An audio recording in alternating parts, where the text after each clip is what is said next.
Sandeep आगरनो tutorial में आपका स्वागत है। दोस्तों, हमारे पास सीलिंग फैन के लिए काफ़ी डिमांड आ रही थी कि सीलिंग फैन के रिवाइंडिंग का वीडियो बनाएं। तो दोस्तों, उसी को देखते हुए हम ये रिवाइंडिंग का वीडियो बना रहे हैं और इसमें दोस्तों हमने हर बारीक से बारीक डिटेल कवर करने का कोशिश की है। तो दोस्तों, कई बार जो कि समय इसमें काफ़ी लगता है हाथ से वाइंड करने के लिए, इसीलिए हमने इसमें कहीं कहीं पर वीडियो को फास्ट मोशन में चलाया है। तो दोस्तों, अगर आपको समझ में ना आए थोड़ा तो आप हमें अपनी कमेंट में लिख करके भेज सकते हैं। इसके अलावा दोस्तों, क्योंकि उसकी हर एक का जो डिटेल थी वो कवर करना था, इसलिए मैंने इस को हाथ से वाइंड करके आपको बताया है। इसमें हमने मशीन का सहारा नहीं लिया है। तो दोस्तों, आइए हम लोग देखते हैं कि सीलिंग फैन को किस प्रकार से रिवाइंड किया जाता है। तो दोस्तों, यदि आपको हमारा वीडियो पसंद आता है तो इसे लाइक करें और दोस्तों अधिक से अधिक मात्रा में इसे शेयर करें। और यदि अभी तक आपने संदीप आगरनो ट्यूटोरियल को सब्सक्राइब नहीं किया है तो दोस्तों ये समय है कि आप हमें सब्सक्राइब करें। तो दोस्तों, वाइंडिंग शुरू करने से पहले हम आपको बता देते हैं कि वाइंडिंग में किन किन सामग्रियों की आवश्यकता पड़ेगी और कौन से टूल्स की हमें आवश्यकता रहेगी। तो दोस्तों, वाइंडिंग के लिए जो सबसे महत्वपूर्ण होता है वह होता है हमारा वाइंडिंग का वायर। तो ये वाइंडिंग का वायर जो होता है गेज के हिसाब से मिलता है और इसे आप जो पुरानी सीलिंग फैन जिनमें से जो तार निकलेंगे उनका गेज करवा करके दुकानदार से ये कॉपर का तार खरीदेंगे।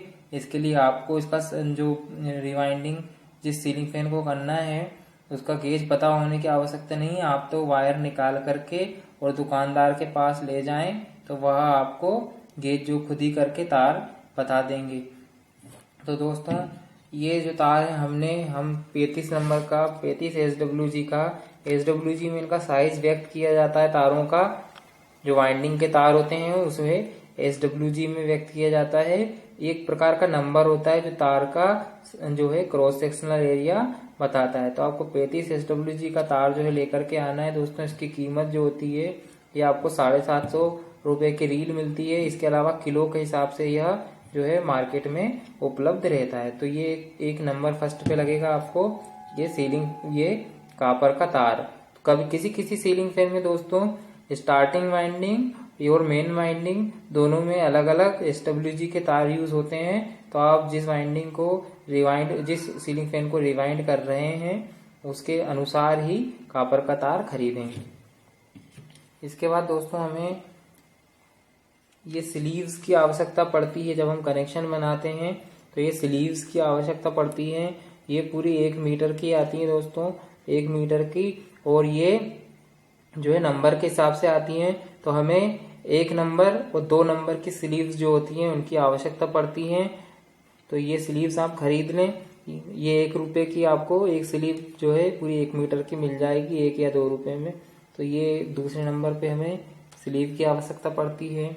इसके अलावा हमें ये धागे की आवश्यकता पड़ती है वाइंडिंगों को बांधने के लिए। इसके अलावा हमें ये PVC पेपर आता है इंसुलेशन के लिए, स्लाटों में डाला जाता है इसे। ये PVC पेपर भी नंबर के अनुसार आता है दोस्तों। तो हमें 2 पेपर की आवश्यकता पड़ेगी, एक 7 नंबर की और एक 10 नंबर पेपर की। तो दोस्तों, ये जो पेपर होते हैं ये किलो के हिसाब से मिलते हैं। मतलब कि ये 300 रुपए किलो के हिसाब से आता है। लेकिन आपको ये तोल करके कम का भी आप ला सकते हैं। आपके 10 रुपए का अगर आप लाएंगे तो काफी ज्यादा हो जाएगा, 5 रुपए के से ही आपका काम हो जाएगा। तो ये PVC पेपर की हमें आवश्यकता पड़ेगी। इसके अलावा दोस्तों, हमें इंसुलेशन करने के लिए ये वार्निश की आवश्यकता पड़ती है। तो ये वार्निश भी 30-35 रुपए में ये छोटा पैक मिलता है वार्निश का। इसे आप किसी भी रिवाइंडिंग वाले से खरीद सकते हैं, इलेक्ट्रिकल की शॉप पे अवेलेबल रहता है।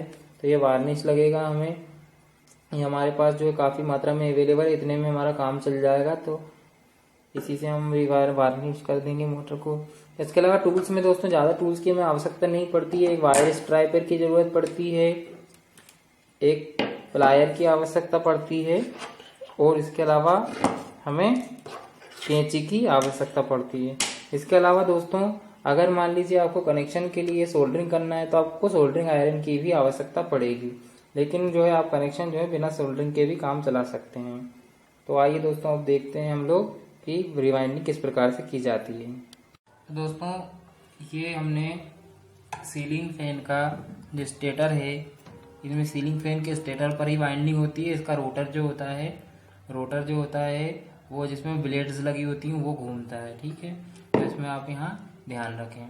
तो ये जो स्टेटर है सीलिंग फैन का जिस पर वाइंडिंग होती है वहाँ हमने निकाल दिया। दोस्तों यदि आप जो है इस सीलिंग फैन के बारे में यदि आपने हमारा प्रीवियस वीडियो नहीं देखा है तो उसे ज़रूर देख लें, क्योंकि उससे आपको जानकारी मिल जाएगी विभिन्न पार्ट्सों के बारे में और आपको इस भाग को समझने में थोड़ा आसानी होगी। तो वो वीडियो भी आप देखें। तो इस स्टेटर पे दोस्तों हम आपको वाइंडिंग करके बताएंगे।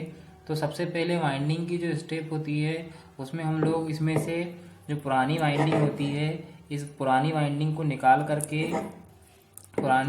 को निकालेंगे और इसमें जो डाटा होता है वाइंडिंग का उसकी जैसे कि नंबर ऑफ टर्न्स वगैरह ये नोट किया जाता है। इसके अलावा इसमें दोस्तों हम लोग जो पीवीसी पेपर आप देख रहे हैं इंसुलेशन के लिए, ये पेपर भी इन स्लॉट्स में लगाने होते हैं। तो दोस्तों ये सब चीज़ें हम जो है इस स्टेप में सीखेंगे। तो आइए दोस्तों सबसे पहले हम देखते हैं कि इसे वाइंडिंग को काटा कैसे जाता है। तो दोस्तों इस वाइंडिंग में इस स्टेटर में दो वाइंडिंग होती है। ऊपर वाली जो होती है ये रनिंग वाइंडिंग रहती है, नीचे वाली जो होती है वह स्टार्टिंग वाइंडिंग होती है। जनरली जो स्टार्टिंग वाइंडिंग है उसमें कम टर्न रखे जाते हैं और उसमें जो वायर गेज होता है वो थोड़ा मोटा वायर गेज रखा जाता है, और जो रनिंग वाइंडिंग होती है उसे में अधिक टर्न लिए जाते हैं और उसका गेज जो है वो पतला रखा जाता है। तो ये आप थोड़ा याद रखें, केवल एक याद रखने के लिए। इसके अलावा किसी मोटर में एक ही गेज से भी आप दोनों जो वाइंडिंग है वो बना दी जाती हैं। तो क्योंकि जो ये परमानेंट कैपेसिटर मोटर होती है तो इसीलिए कभी कभी एक ही गेज से भी दोनों टर्न्स जो है दोनों वाइंडिंगें बना दी जाती हैं। तो दोस्तों इसके बारे में ज़्यादा थ्योरी डिटेल जो है वो हम इस प्रैक्टिकल में नहीं बताएंगे। इसमें केवल हम आपको वाइंडिंग करना सिखाएंगे। आप केवल एक प्रोसेसर देखें और तार जो है बाकी जैसे जैसे जो डिटेल है हम बताते जाएंगे। अभी आप देखें कि इस मोटर को हम लोग इस वाइंडिंग को हम काटते कैसे हैं। तो इन वाइंडिंगों को काटने के लिए दोस्तों कभी कभी जो होता है अधिकांश मोटरों को जब आप निकालेंगे, अधिकांश सीलिंग फैन को जब आप खोलेंगे तो इनके जो स्टेटर होते हैं इन पे ये वाइंडिंग काफ़ी कड़क होती है। ये वाइंडिंग जो है काफ़ी कड़क होती है क्योंकि इसको जो है वार्निश किया हुआ होता है, इसलिए ये काफ़ी कड़क हो जाती हैं। तो यदि वार्निश किया हुआ है मोटर पे तो आप उसे चीज़ल की सहायता से खोलेंगे। चीज़ल की सहायता से आप इसे काट सकते हैं। यहाँ से चीज़ल लगा करके हेमर से ठोंकने पर ये जो वाइंडिंग है ये अलग हो जाती है और उसे प्लायर से हम दूसरी तरफ से निकाल लेते हैं। तो दोस्तों ये वाइंडिंग उतनी कड़क नहीं है, तो इसीलिए हम इसे हम लोग ये वायर स्ट्राइपर होता है, इस वायर स्ट्राइपर की सहायता से भी हम इसे निकाल सकते हैं। जो अगर वाइंडिंग आपकी कड़क नहीं है, इसमें वार्निश नहीं लगाया गया था, तो आप इसे वायर स्ट्राइपर से भी काट सकते हैं। ठीक है दोस्तों, ये हमारा जो स्टेटर है इसमें कुछ वाइंडिंग है हमने पहले से इसमें निकाल चुके हैं, इसी पर हम आपको वीडियो बनाकर बताएंगे। तो इसे में हम देखिए आपको सब बताते हैं। सबसे पहले वाइंडिंग निकाली कैसे जाती है। तो इन वाइंडिंग को निकालने के लिए दोस्तों आप एक तरफ से पहले सारी वाइंडिंगों को काटते चले जाएं। ये एक तरफ से पूरी वाइंडिंग को काट दें।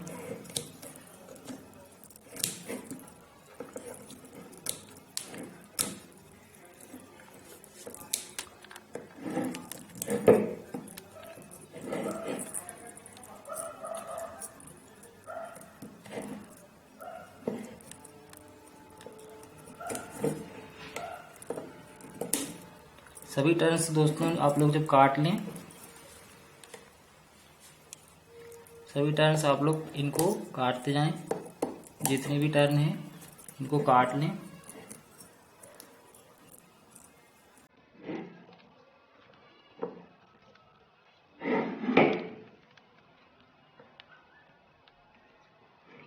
अब जब सभी टर्न जो आपके कट गए हैं इस तरफ के, फिर इसके बाद आप उसके बगल वाला जो स्लॉट है, बगल वाला जो कॉइल है इसको काटें।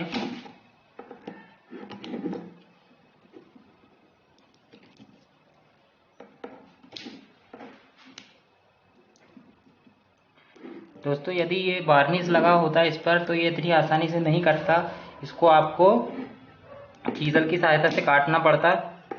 तो इसका ध्यान रखें आप कि यदि अगर वार्निश लगा हुआ है तो आप कटर से काटने का प्रयास ना करें, कटर की धार खराब हो सकती है, वो अनुपयोगी सिद्ध हो सकता है, इसलिए आप चीज़ल का प्रयोग करें। ठीक है, तो ये 2 कॉइल हमारी कट चुकी हैं। इसके बाद आप तीसरी कॉइल काटें।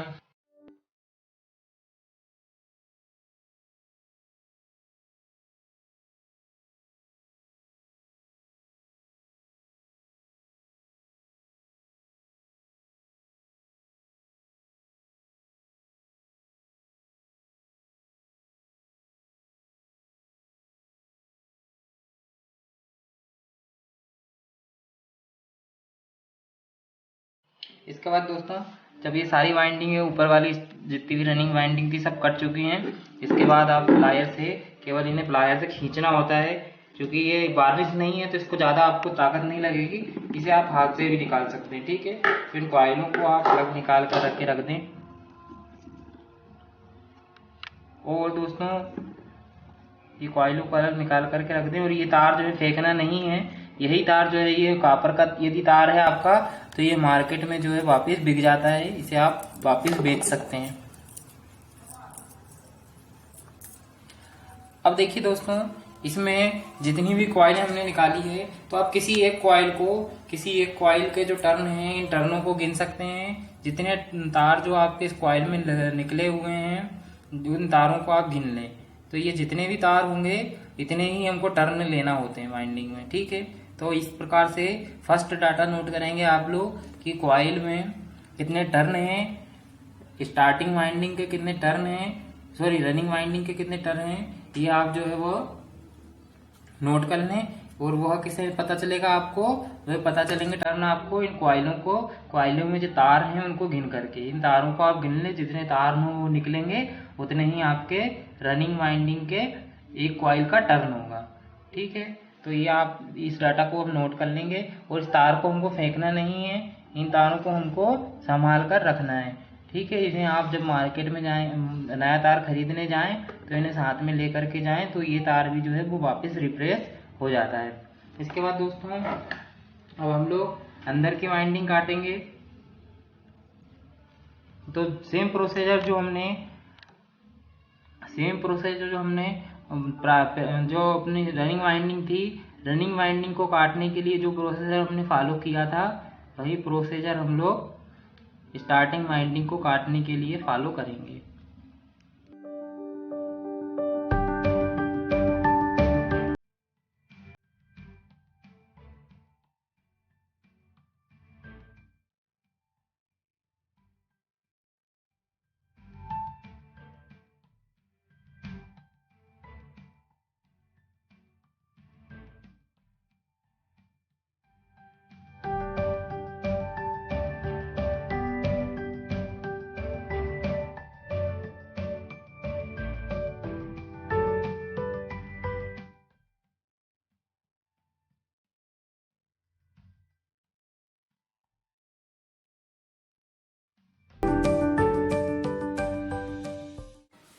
दोस्तों देखिए इसका जो स्टेटर है वह बिल्कुल निकल चुकी है इसकी वाइंडिंग।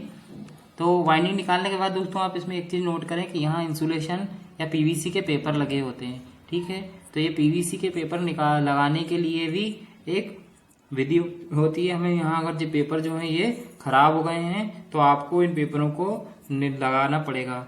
उचित साइज के पेपर जो है, अगर पुराना पेपर निकलता है तो उसे निकाल करके उससे साइज लेकर के आप इसमें एक नया पेपर लगा सकते हैं। तो वो लगाना दोस्तों हम आपको सिखा देते हैं।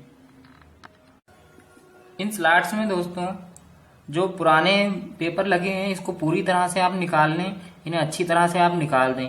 ठीक है, इसके अलावा दोस्तों यदि मान लो आपके जो पुराने पेपर हैं, यदि आप देख रहे हैं कि अगर इनकी कंडीशन अच्छी है, जैसे अगर मान लो अगर ये यूज हो सके तो आप इन्हें भी यूज कर सकते हैं। हर बार इन्हें बदलना भी जरूरी नहीं होता। यदि ये वीक हो गए हैं, काफी ज्यादा आपको कमजोर नजर आ रहे हैं, तभी आप इन्हें बदलें, वरना नहीं तो इन्हें बदलने की भी जनरली आवश्यकता नहीं होती है।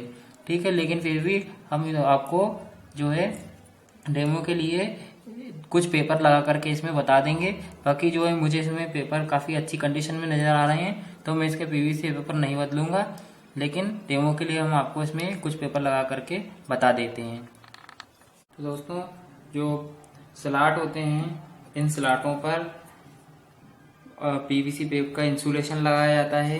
पीवीसी के कुचालक जो है ये पेपर लगाए जाते हैं। पीवीसी पेपर जिन्हें बोला जाता है, ये इंसुलेशन के लिए लगाए जाते हैं। तो इनको लगाने के लिए दोस्तों आप लोग जो पुराने पेपर हैं, इसमें से पुराना पेपर जो है, पुराने पेपर निकाल लें। और जैसे कि ये हमने निकाल लिया, और इस पुराने पेपर को निकाल करके दोस्तों आप इसके दोनों साइड जो मुड़े होते हैं, जो कॉलर बनी होती है दोनों तरफ, इस कॉलर को आप लोग सीधा कर लें। वो कॉलर को सीधा कर लेंगे और इसके बाद आपको ये जो पेपर है इसके सेम साइज के आप जो हैं, इतने सेम आयताकार साइज के आप इसके जितने भी आपके इंसुलेशन के स्लॉट खाली हैं, जितने भी स्लॉट खाली हैं उतने जो है आप इस प्रकार से पेपर काट लें।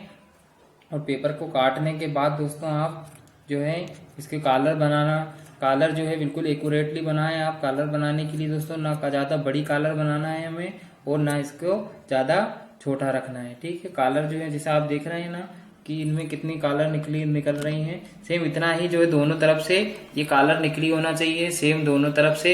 इससे ज्यादा ये कॉलर बाहर नहीं आना चाहिए। इसके अलावा ऐसा भी ना हो कि जो कॉलर है, मतलब पूरा स्लॉट जो है केवल स्लॉट तक ही वो कॉलर आए, बाहर ना निकले। थोड़ा इनका बाहर निकलना भी जरूरी है। मतलब कुल मिलाकर के हमें यह चीज ध्यान रखना है कि कहीं से भी तार जो होंगे कॉइल के, वो इन बॉडी को टच नहीं करना चाहिए। लोहे के भाग को कहीं से भी वाइंडिंग टच नहीं करना चाहिए, ये हम ध्यान रखेंगे।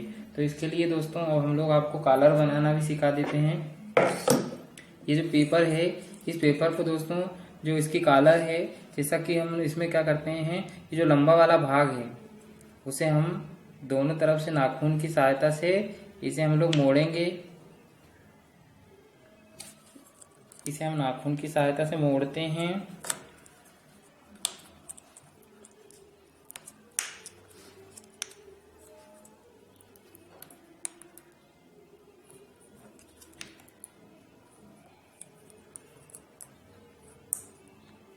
और इसे अच्छी तरह से नाखून से दोस्तों आप लोग प्रेस कर दें। ये काफ़ी थोड़ा टफ पेपर होता है, थोड़ा कठोर पेपर होता है, तो इसे आप थोड़ा नाखून की सहायता से इसे दोनों तरफ से मोड़ दें। उसके बाद दोस्तों इसमें जो पीछे वाला भाग होता है, कॉलर वाला भाग होता है, उसके विपरीत डायरेक्शन में इस पेपर को गोल मोड़ें आप। इसमें इसे गोल करके विपरीत डायरेक्शन में इसे आप गोल करके बीच में उंगलियां रख के इसे थोड़ा सा गोल कर लें। और गोल करने के बाद दोस्तों आप लोग इसे जो स्लॉट हैं, जहां पर खाली स्लॉट नजर आ रहे हैं आपको, उन खाली स्लॉट में आप इसे डाल दें। ठीक है, इसमें हम खाली स्लॉट में इन्हें डाल देंगे। अब खाली स्लॉट में डालने के बाद दोस्तों देखिए आपको नजर आ रहा होगा कि ये जो कॉलर है, वो कॉलर जो है इस बॉडी के का थोड़ी ऊपर है, मतलब इस बॉडी से एकदम लगी हुई नहीं है। इस तरफ भी अगर आप देखेंगे तो इस तरफ भी जो कॉलर है वो थोड़ी बाहर आना चाहिए। ठीक है, जैसा आ रही है। और जो स्लॉट है, जो इंसुलेशन है, वो इस स्लॉट को पूरी तरह से कवर किए होना चाहिए। इसमें तार कहीं से भी जो है बॉडी को टच नहीं करना चाहिए। तो इस प्रकार से दोस्तों जितने भी स्लॉट खाली हैं, इन स्लॉट्स को आप कॉइल को डालने से पहले, वाइंडिंग करने से पहले हम एक एक कॉइल के इनमें जो है वो पेपर लगाते जाते हैं। तो जैसा कि आप देख रहे हैं इसमें कि हम नीचे वाले जो पेपर हैं हमने उन्हें पहले से लगा लिया है, और ऊपर वाले सारे जो इंसुलेशन पेपर है उन्हें अभी हमने नहीं लगाया है। क्योंकि दोस्तों वाइंडिंग करते समय इन पेपर्स में तार उलझ करके उनका इंसुलेशन छिल भी सकता है, इसीलिए हमने अभी पेपर ऊपर वाली वाइंडिंग के निकाल लिए हैं। जो रनिंग वाइंडिंग है उसके पेपर निकाल लिए हैं। उन्हें हम लोग जब पहली वाइंडिंग कंप्लीट कर लेंगे, स्टार्टिंग वाइंडिंग कंप्लीट कर लेंगे, उनके बाद हम लोग जो है वो जो सेकंड वाइंडिंग होगी उसे इंस्टॉल करने के लिए हम लोग पीवीसी पेपर लगाएंगे। तो दोस्तों अभी ये सेकंड जो स्लॉट है इसमें और हम पीवीसी पेपर डाल लेते हैं।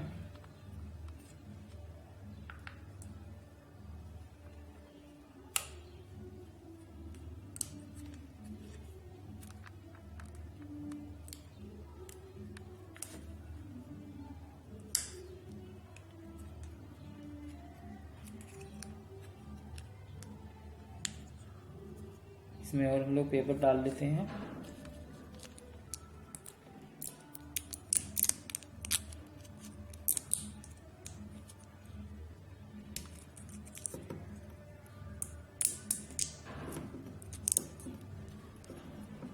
दोस्तों। इसका दोस्तों आप लोग इसे बिठाने के लिए ये सही तरह से अगर ना बैठे, क्योंकि जो पेपर होता है वो शुरू में कड़क होता है, कठोर होता है, तो वो ठीक तरह से स्लॉट में नहीं बैठता। तो आप इसके लिए स्क्रू ड्राइवर की सहायता भी ले सकते हैं। स्क्रू ड्राइवर से इसे पूरी तरह अच्छे से अंदर दबा दें। ठीक है।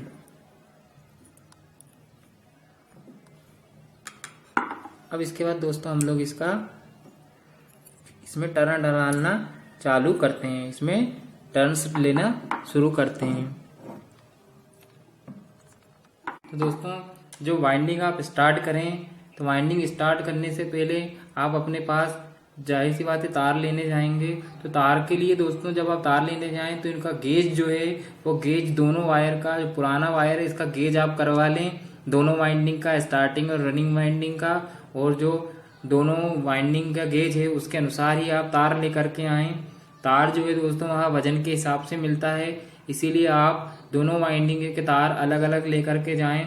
स्टार्टिंग वाइंडिंग को अलग पैकेट में या अलग पॉलीथीन में, और रनिंग वाइंडिंग को अलग पॉलीथीन में लेकर के जाएं, और उन्हें दोनों को तुलवा करके जितना वजन हो उसका 10% जो है आप एक्स्ट्रा जो है तार लेकर के आएँ। और दोस्तों इनके टर्न डालने के लिए मैंने जैसा कि पहले भी बताया कि जैसे जो आपकी स्टार्टिंग वाइंडिंग है इसमें जितने टर्न निकल रहे हैं आप उन्हें गिन लें, जितने तार निकल रहे हैं उन्हें गिन लें और उन्हें अपनी नोटबुक में नोट कर लें। ये आपके स्टार्टिंग वाइंडिंग की संख्या हो जाएगी। और इसी प्रकार से जो रनिंग वाइंडिंग है उस रनिंग वाइंडिंग के जितने टर्न्स हैं इन टर्न्स को आप गिन लें। इन्हें तारों को आप अलग अलग निकालते जाएं और गिनते जाएं। इसके अलावा आपको इसमें याद रखने की ज़रूरत नहीं होती है कि किस सीलिंग फैन में कितने टर्न्स लगने होते हैं। इसे याद रखने की आपको जनरली आवश्यकता नहीं पड़ती है। ठीक है। फिर भी दोस्तों मैं आपको बता दूं कि ये जो मोटर है इसमें मैं 320 और 340 टर्न डाल रहा हूँ। मतलब कि जो स्टार्टिंग वाइंडिंग है उसमें 320 टर्न लूँगा और जो रनिंग वाइंडिंग है उसमें 340 टर्न लूँगा। और ये जो वायर है हमारा दोस्तों इसका गेज जो है वे 35 नंबर का तार है, 35 SWG का तार है। स्टैंडर्ड वायर गेज आता है इन्हें मेजर करने के लिए, और उस गेज पे जिस नंबर को ये तार दर्शाता है वो उसका गेज नंबर होता है। तो इसे जब हम मेजर करते हैं तो ये 35 SWG का तार होता है। दोस्तों इसके लिए आपको गेज आपके पास होने की आवश्यकता नहीं है, आप तो दुकान पर तार ले जाएं, दुकानदार खुद ही गेज करके और आपको तार दे देते हैं। तो ये तार हमारे पास पहले से अवेलेबल है दोस्तों, 35 नंबर SWG का ये कापर का वायर है। दोस्तों इसमें आप एक चीज़ और ध्यान रखें कि इसे फैन होते हैं कई, इनमें एल्यूमिनियम की वाइंडिंग भी होती है, तो इस चीज़ का आप ध्यान रखें। एल्यूमिनियम का तार और कापर का तार इसमें आप ध्यान रखें। तो कापर का तार जो है आप कापर का तार लेकर के आए, कापर का तार जो है वो ज़्यादा अच्छा रहता है। अब दोस्तों इसे पकड़ने के लिए जब हम टर्न देते हैं तो टर्न देने के लिए इसे या तो आप किसी सहायक की सहायता लें, इसे दोनों तरफ से पकड़ के रखें, या फिर इसमें आप एक बेंच वाइज का सहारा ले सकते हैं। ये जो दोस्तों आप देख रहे हैं इसे हम लोग बेंच वाइज कहते हैं। इसकी ये जा होती है, इन जा में हम लोग इस मशीन को पकड़ के रख सकते हैं और इसमें टर्न जो है वो लपेट सकते हैं। तो आइए हम लोग जो है इसे पहले फिक्स कर देते हैं। इस बेंच वाइज को खोलने के लिए हमें इसे घुमाना पड़ता है दोस्तों। स्पिंडल बोला जाता है इसे। स्पिंडल की सहायता से इसे घुमाते हैं और घुमाने के बाद इसका भी आप लोग ध्यान रखें। यहाँ हमारे जो है स्टार्टिंग टर्मिनल आएंगे, मतलब कि जो सप्लाई के टर्मिनल है वो यहाँ से हम कनेक्शन करेंगे। तो आप टर्न देना जो है यहीं से प्रारंभ करें। ठीक है।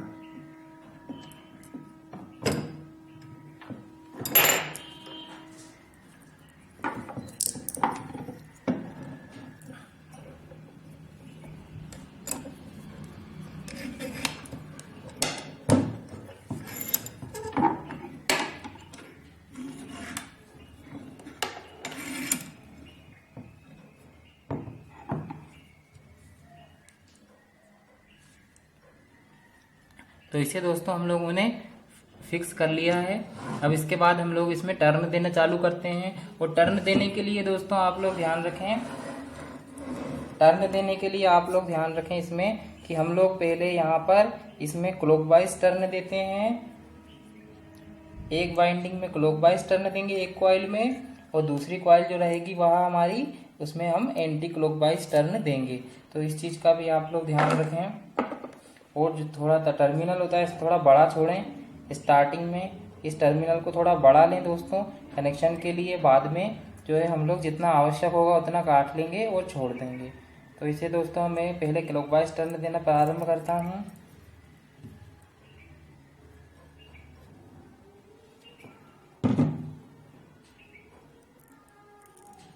और टर्न जो है आप काफ़ी ज़्यादा टाइट लें, टर्न जो है वह ढीले ना छोड़ें, क्योंकि इसमें टोटल मिलाकर के दोनों साइडों के टर्न मिलाकर के इसमें 300 एक कॉइल में 320 टर्न लेना है। माने दोनों तरफ मिलाकर के हमको इसमें 640 टर्न लेना है। तो इसीलिए आप टर्न जो है काफी थोड़े टाइट लें, ज़्यादा ताकत भी ना लगाएं, लेकिन फिर भी टाइट लें टर्न जो है।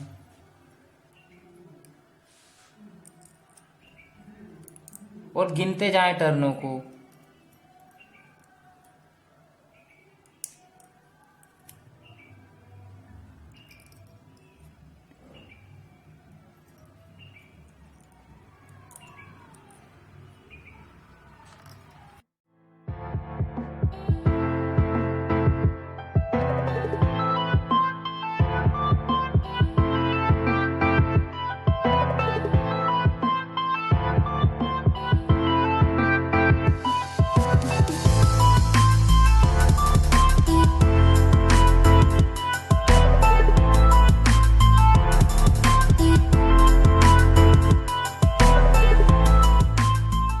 दोस्तों इसमें ये 200 टर्न जो हैं वो पूरे हो चुके हैं।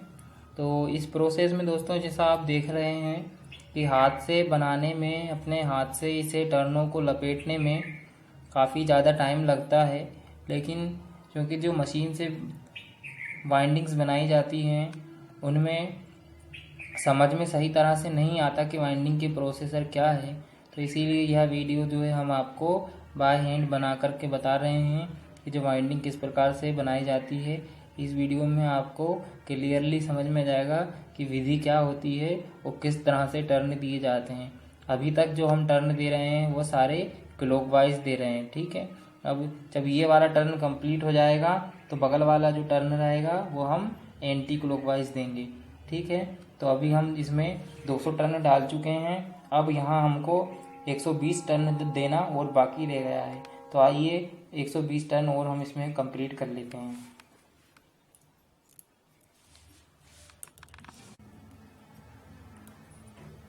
तो दोस्तों ये जो वाइंडिंग है ये आपका 319 और ये 320।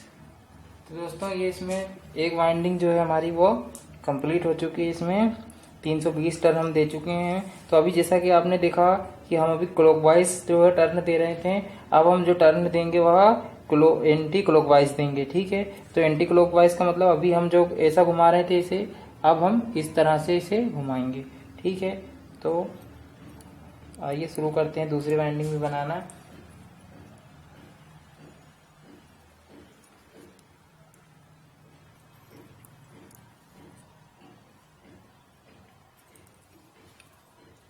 तो दोस्तों इसमें दो टर्न पूरे हो, दो वाइंडिंग है, दो कॉइलें पूरी हो चुकी है। अब हम इसमें जो है अगला जो टर्न लेंगे उसे क्लॉकवाइज डायरेक्शन में लेंगे।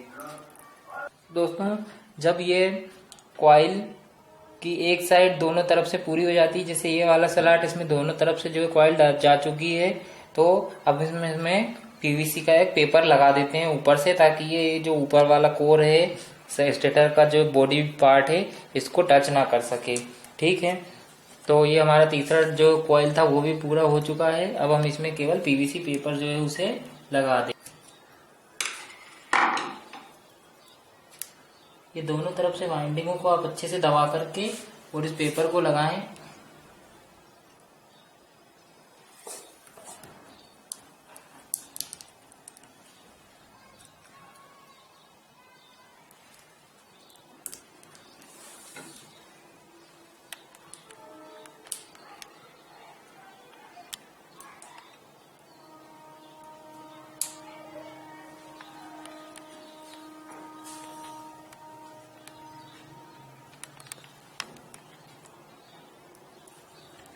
इसके बाद दोस्तों जो ये पेपर लग जाता है तो हम इसमें जो है वो जो बगल की वाइंडिंग है, चौथी वाइंडिंग जो है उसे भी डालना चालू करते हैं। और इसके लिए दोस्तों जैसा आपको याद होगा कि अभी हमने इसे क्लॉकवाइज टर्न, अभी इसे हम क्लॉकवाइज डाल रहे थे, जो तीसरी कॉइल थी वो क्लॉकवाइज थी, तो अब जो इसके बगल वाली कॉइल होगी वह एंटी क्लॉकवाइज डालेगी। तो देखिए मैं फिर से आपको रिकेप कर देता हूँ। पहली कॉइल हमने क्लॉकवाइज डाली, दूसरी एंटी क्लॉकवाइज डाली, फिर तीसरी जो थी वो एंटी क्लॉकवाइज डाली, और अब चौथी जो वाइंडिंग है वह हम क्लॉकवाइज एंटी क्लॉकवाइज लगाएंगे। तो जो अल्टरनेटली ये क्लॉकवाइज और क्लॉकवाइज एंटी क्लॉकवाइज, क्लॉकवाइज और एंटी क्लॉकवाइज ऐसे करके हम पूरा वाइंडिंग जो है इसको पूरा करते जाते हैं।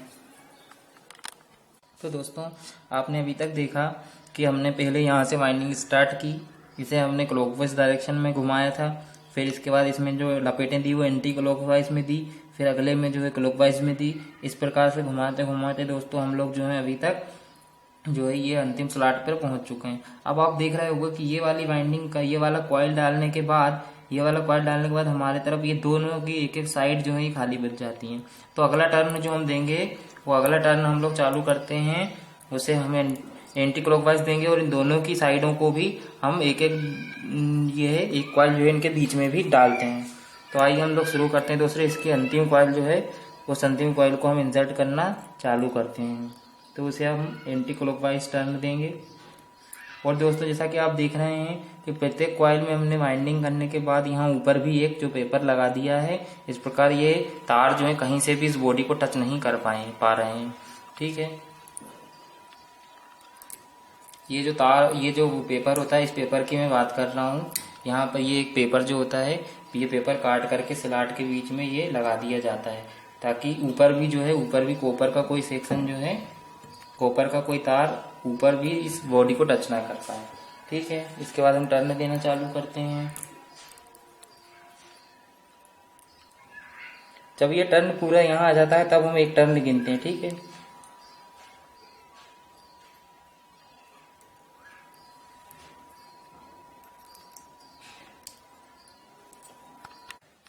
तो दोस्तों इस कॉइल को हमने जो है क्लॉकवाइज टर्न दे करके, इसे एंटी क्लॉकवाइज टर्न दे करके इस कॉइल को हमने पूरा कर चुके हैं।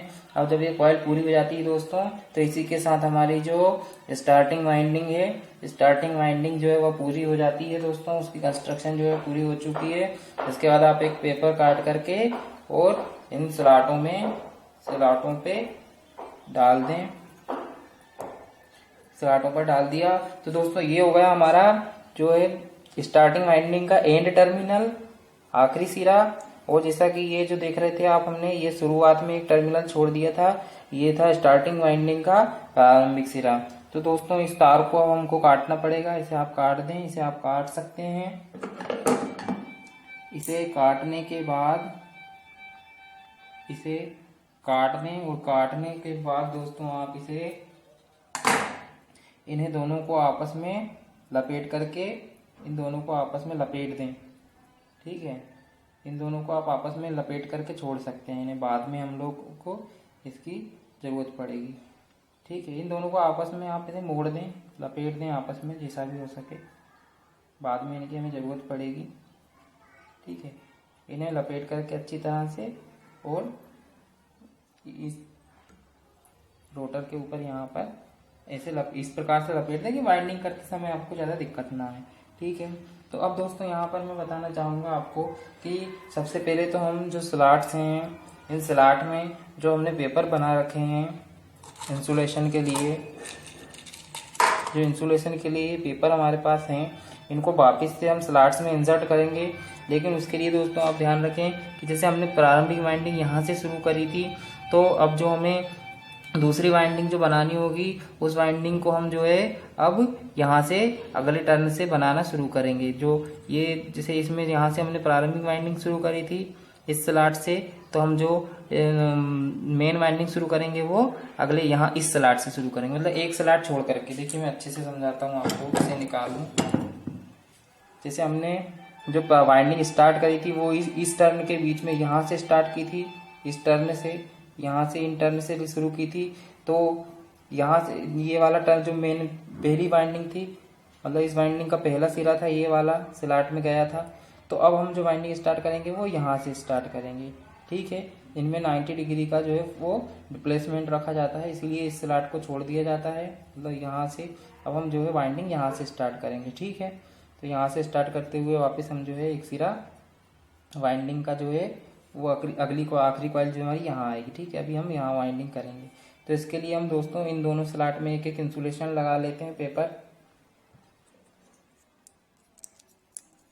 एक पेपर ये यहाँ पे लगा लेंगे, ये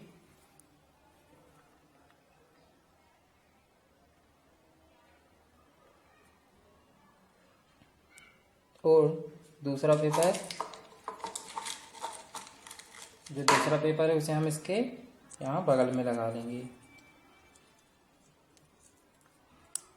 और इसी प्रकार दोस्तों जो फर्स्ट प्रोसीजर हमने की थी वाइंडिंग की, सेम वही प्रक्रिया जो है अब हम इस पे भी दोहराएंगे। यानी कि इस स्टेटर को हम जो है इस स्टेटर को यहाँ लगा लेते हैं, इसमें वापस से इंस्टॉल कर देते हैं स्टेटर को। और जो वाइंडिंग है उसका टर्मिनल जो कॉपर तार है, इस कॉपर तार को दोबारा से हम लोग जो है इसमें लपेटना प्रारंभ करते हैं। इसके लिए इसे भी आप थोड़ा लंबा छोड़ दें और यहाँ लपेट दें आप इसे। उसके बाद सबसे पहले हम इसे क्लॉकवाइज टर्न देंगे। यहाँ हमने क्लॉकवाइज से शुरुआत की थी, इसीलिए इसे भी हम लोग क्लॉकवाइज से टर्न देना शुरू करते हैं।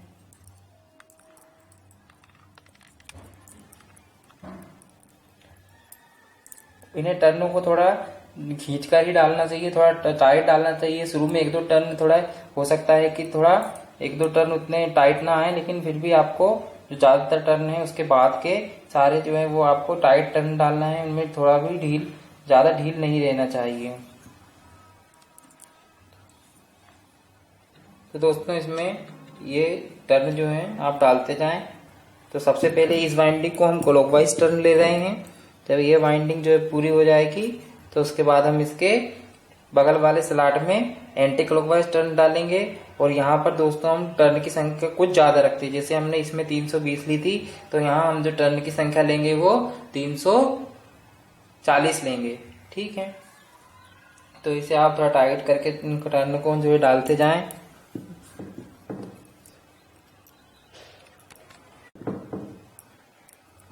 और दोस्तों इसमें जो वायर का साइज है वह वायर का साइज हमने सेम रखा है, मतलब 35 SWG की तार हम इसमें यूज कर रहे हैं। इसमें कोई दूसरा तार हम लोग यूज नहीं कर सकते हैं। कई मशीनों में जो है डिफरेंट वायर यूज होते हैं, तो उसमें जो है आप अपनी जो पर्टिकुलर मशीन जो बनाए तो उसका साइज जरूर चेक करवाएं, गेज जरूर चेक करवाएं। जरूरी नहीं है कि सभी वाइंडिंग में सीलिंग फैन में जो है सेम गेज का वायर ही मेन और स्टार्टिंग वाइंडिंग के रूप में यूज हो।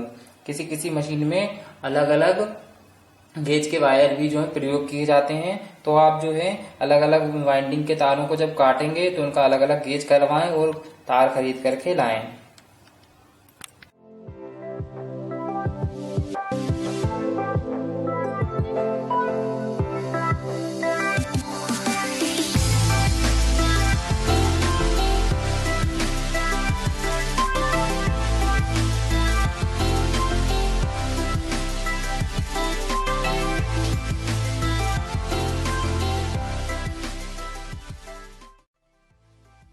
दोस्तों अब ये वाइंडिंग जो है हमारी आखिरी चौथी वाइंडिंग, जो आखिरी लास्ट वाइंडिंग होती है, लास्ट वाली कॉइल, वो हम लोग बना रहे हैं। तो जैसा कि आप देख रहे हैं कि लास्ट वाली जो कॉइल होती है वो लास्ट वाली कॉइल जो होती है वो दोनों साइड से जो है स्लॉट में डाली जाती है। दोनों तरफ उसके एक एक कॉइल डली हुई होती है। तो इसमें भी जो है आपको पूरा एक सर्कल बनाना होता है, कंप्लीट करना होता है। तो एक इस विधि को आप देख लें। और लास्ट वाली कॉइल हम आपको पूरी डाल करके दिखाएंगे, तो इसे आप देखें। फिर इसके बाद जब ये कॉइल पूरी हो जाती है, इसके बाद फिर हम आपको एक बार रिकैप करके फिर से एक बार समझाएंगे कि अभी तक हमने क्या क्या सीखा है। फिर इसके बाद आगे की प्रोसीजर जो है वो हम लोग करेंगे। तो इसे आप ध्यान से देखें, पूरी विधि, पूरी कॉइल को देखें आप ध्यान से किस प्रकार से इसे हम डालते हैं।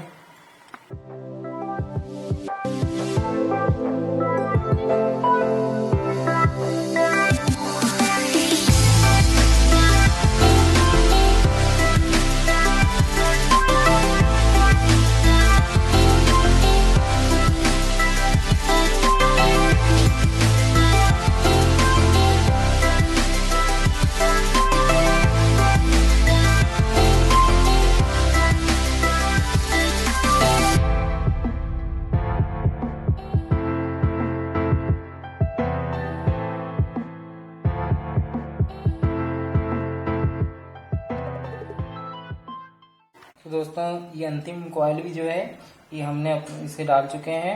तो ये वाइंडिंग जो है इसकी एक्सिलरी वाइंडिंग और मेन वाइंडिंग जिन्हें कहा जाता है, या स्टार्टिंग वाइंडिंग और रनिंग वाइंडिंग जिसे कहा जाता है, वो वाइंडिंग जो है वो हमारी पूरी हो चुकी है। अब दोस्तों हम जो स्लॉट में डालने के लिए जो ओपनिंग थी, इस ओपनिंग को हमें इंसुलेशन से या पीवीसी पेपर की सहायता से इसे पैक करना होता है। तो इसके लिए जो स्लॉट है, इस स्लॉट के बराबर आकार का लंबाई में स्लॉट के आकार का पेपर काट लें और ये यहाँ पे जो है इसके स्लॉट का जो आकार है वो देख लें। इसके बाद दोस्तों इसको हम लोग नीचे से इसे फंसाते हैं पेपर को, कॉइल को पूरी तरह से नीचे दबा दें और इसे पेपर के ऊपर से लेते हुए इसे स्लॉट में पूरा भर दें। आप लोग इसे स्लॉट में इंसर्ट करें। स्लॉट में इसे इंसर्ट करना होता है और धीरे धीरे पीछे से इसे धक्का देंगे। और दोस्तों इसकी जो साइडें हमने कॉलर जो मोड़ी थी, उन कॉलर में इसे हम दबाने का प्रयास करते हैं। उसके लिए इसकी कॉलर को चौड़ा करें आप, थोड़ा पेन या किसी ऐसी नुकीली चीज की सहायता से जिससे तारों को नुकसान ना हो, उससे आप इसे धक्का दें। फिर यहाँ से थोड़ा चौड़ा करेंगे इसे हम और हाथों से धक्का देंगे। और अब देखिए आप, ये जो कॉइल में थी ये फिक्स हो चुका है पेपर। इसे आप देखें आगे पीछे दोनों तरफ से, तो पीछे से ये थोड़ा सा निकला हुआ रहता है, कोई दिक्कत नहीं। तो जहां जहां भी ये पेपर जो है निकला है, मतलब जहां जहां ये स्लॉट्स जो खुले हुए हैं, वहां हम ये पीवीसी पेपर डालेंगे। या जो पेपर इसके लंबे लगे हुए हैं अगर, तो उन्हें हमें छोटा करना होगा दोस्तों, ज्यादा बड़े पेपर इसमें नहीं डालना होता है। ये पेपर हम चेंज करेंगे। पेपर जो है बराबर स्लॉट के आकार के होने चाहिए, ज्यादा बड़े भी नहीं होना चाहिए और ज्यादा छोटे भी नहीं होना चाहिए। तो दोस्तों ये जो था हमारा बाइंडिंग प्रक्रिया लगभग पूरी हो चुकी है। अब हम इसमें ये तार को काट लेते हैं। इस तार को हम लोग काट लेते हैं और अब दोस्तों इसे हम पेपर को इंसर्ट करके और हम इसे एक बार मोटर जो है अपनी जो वाइंडिंग है सीलिंग फैन की, इन दोनों को हम लोग चेक करेंगे, इनकी कंटिन्यूटी चेक करेंगे। दोस्तों इस वाइंडिंग को हम अब इनकी कंटिन्यूटी दोनों की चेक करते हैं। साथ ही साथ हम देख लेंगे कि जो बॉडी से कोई वाइंडिंग टच तो नहीं हो रही है, वरना उनके पीवीसी पेपर जो होते हैं उन्हें दोबारा से हम लोग सेट करते हैं। तो पहले हम इसकी कंटिन्यूटी चेक कर लेते हैं तारों की, कि कहीं से ये ब्रेक तो नहीं हुए वाइंडिंग के दौरान। तो इसमें वाइंडिंग में ही कई बार दोष हो जाते हैं, क्योंकि बहुत बारीक काम होता है, तो इसे संभल कर करना होता है। तो देखिए हमने ये दो वाइंडिंग, ये जो स्टार्टिंग वाइंडिंग थी, इसके दोनों टर्मिनल को आपस में लपेट दिया था। और अब ये जो वाइंडिंग हमारे पास आई है अंतिम सिरे, ये हैं अपने मेन वाइंडिंग के प्रारंभिक और अंतिम सिरे। तो दोस्तों कंटिन्यूटी टेस्ट करने के लिए, चूंकि इन तारों पर एक इंसुलेशन लगा होता है, तो इसे जो है हमें निकालना पड़ता है। इनेमल की कोटिंग होती है इसके ऊपर, तारों के ऊपर, तो इस इनेमल की कोटिंग को हमें निकालना होती है। इसके लिए आप इन्हें हल्का हल्का सा थोड़ा सा जो है दोनों तरफ से सिरों से इसे माचिस से हम थोड़ा थोड़ा इन्हें कोटिंग को जला देते हैं। और इसमें ध्यान रखें आपकी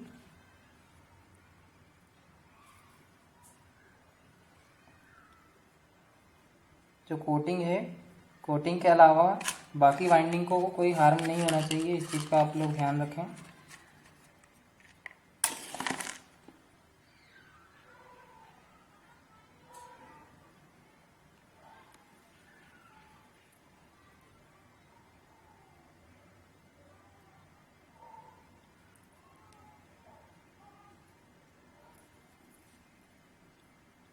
तो ये इन वाइंडिंगों के दोस्तों हमने जो सिरे थे, जो इनेमल था, उसे जला दिया। इसके बाद तो दोस्तों इन तारों को आप जब आपने इसका इनेमल जला दिया है तो इसके बाद आप इन्हें थोड़ा थोड़ा इसका जो इनेमल है, जला हुआ इनेमल, उसे आप कैंची की सहायता से या रेज़र की सहायता से इसे थोड़ा थोड़ा जो है इनका इंसुलेशन साफ़ कर लें, जला हुआ इंसुलेशन निकाल दें, ताकि जब हम कंटिन्यूटी टेस्ट करें तो वो सही जानकारी हमें मिले।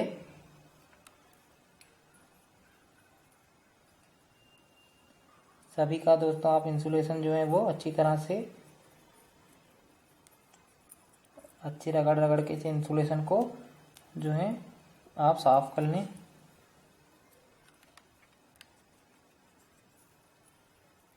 अब दोस्तों इंसुलेशन इनेमल को निकालने के बाद आप लोग सीरीज टेस्टिंग लैंप की सहायता से इन वाइंडिंगों की कंटिन्यूटी टेस्ट कर सकते हैं। तो या तो आप सीरीज टेस्टिंग लैंप की सहायता से कंटिन्यूटी टेस्ट कर सकते हैं, इसके अलावा आप लोग जो है मल्टीमीटर की सहायता से भी कंटिन्यूटी टेस्ट कर सकते हैं।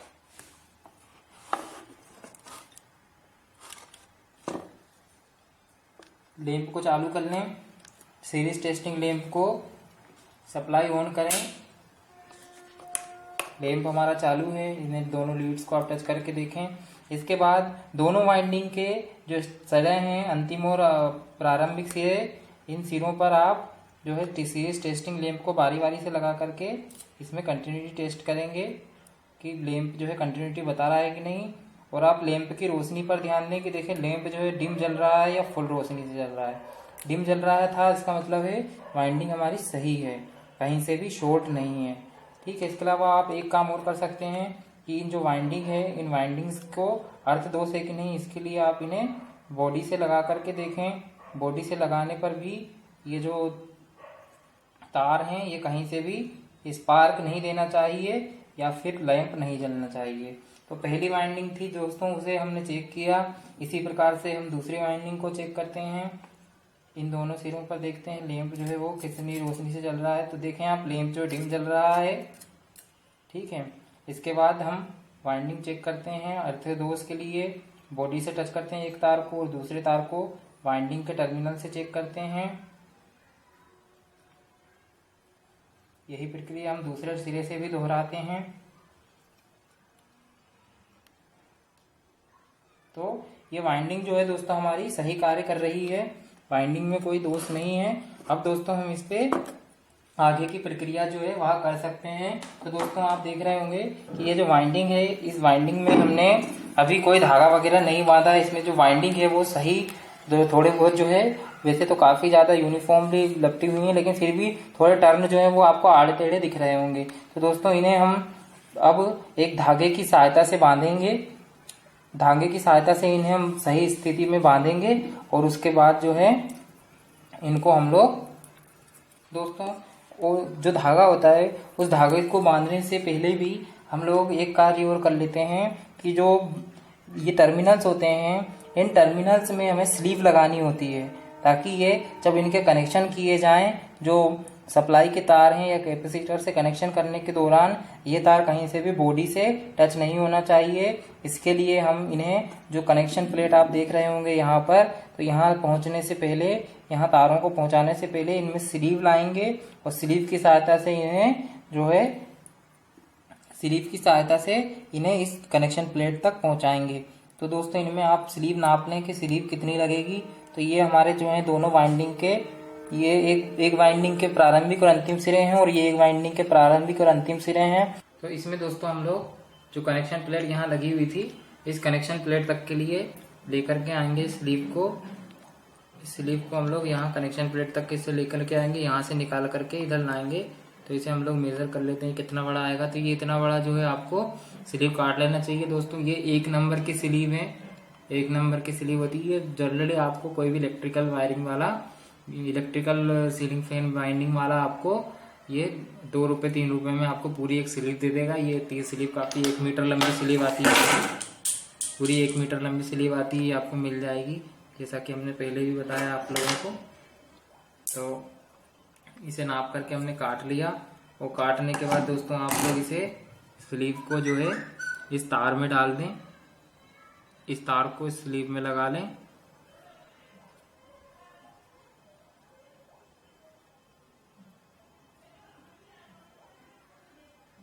ये इस प्रकार से हम लोग इसमें स्लीव लगा देते हैं। और इस तार को दोस्तों हम लोग इस वाइंडिंग के नीचे से लेकर के आएंगे,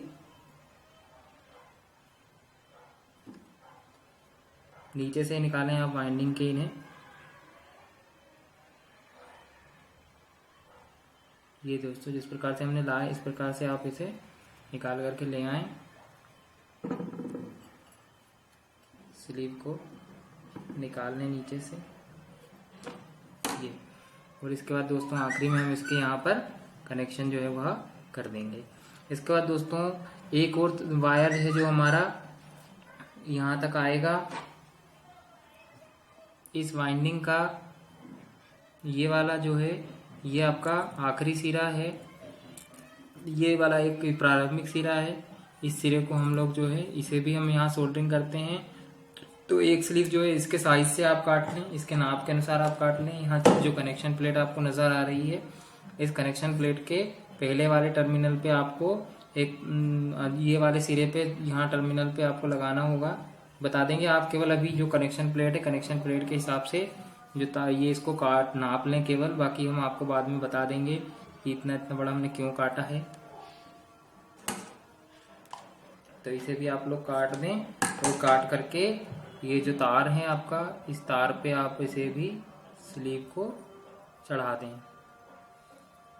तो ये काम तो काफ़ी आसान है, स्लीव लगानी है आप लोगों को, केवल यहाँ तक हमको स्लीव लगानी है। इसमें ये स्लीव को लगा लें आप यहाँ पर।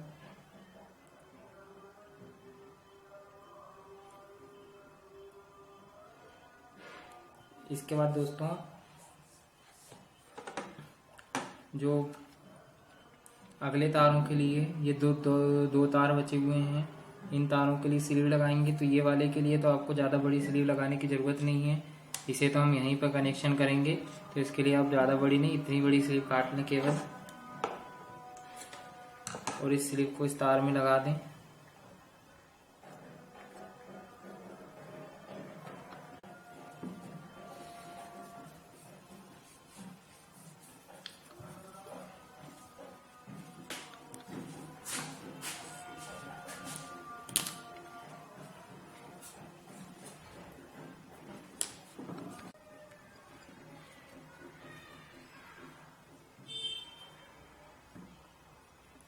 तो इस स्लीव को दोस्तों हम लोग जो है लगा देते हैं। इस स्लीव के बाद दोस्तों हम लोग अगली स्लीव एक और काट लेते हैं, आखिरी वाली, वो जो आपकी मेन वाइंडिंग जो थी, इस मेन वाइंडिंग का जो अंतिम सिरा है इसको हम लोग जो है यहाँ पर कनेक्शन करेंगे। तो इसे भी जो है हम लोग जो है इसे अब इसे काट लेते हैं। इसे दोस्तों हम यहाँ से ले जा करके यहाँ जोड़ेंगे। तो इसके लिए आप स्लीव काट लें, इतनी बड़ी स्लीव जो है वो सफिशिएंट होगी।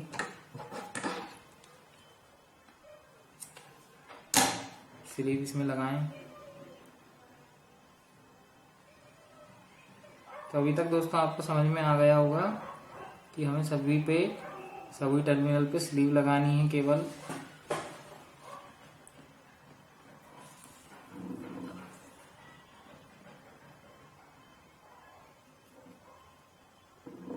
तो ये जो है दोस्तों हमने इसमें वाइंडिंग के लिए इसमें स्लीव लगा दी है, और स्लीव को दोस्तों कनेक्शन के लिए स्लीव लगा दी है। और इसके बाद हम लोग दोस्तों इसे जो है स्लीव को इस वाइंडिंग के नीचे से निकालेंगे,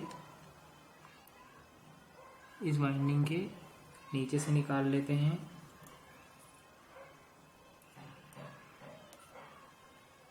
यहाँ से हम इसे निकाल लेते हैं, ये इसे हमने निकाल लिया। फिर कनेक्शन करने में हमें यहाँ पर दिक्कत नहीं होगी। तो दोस्तों ये हमने स्लीव्स जो हैं स्लीव्स को निकाल लिया है। अब इन स्लीव्स को निकालने के बाद दोस्तों अब हम लोग इन्हें स्लीव्स को जो है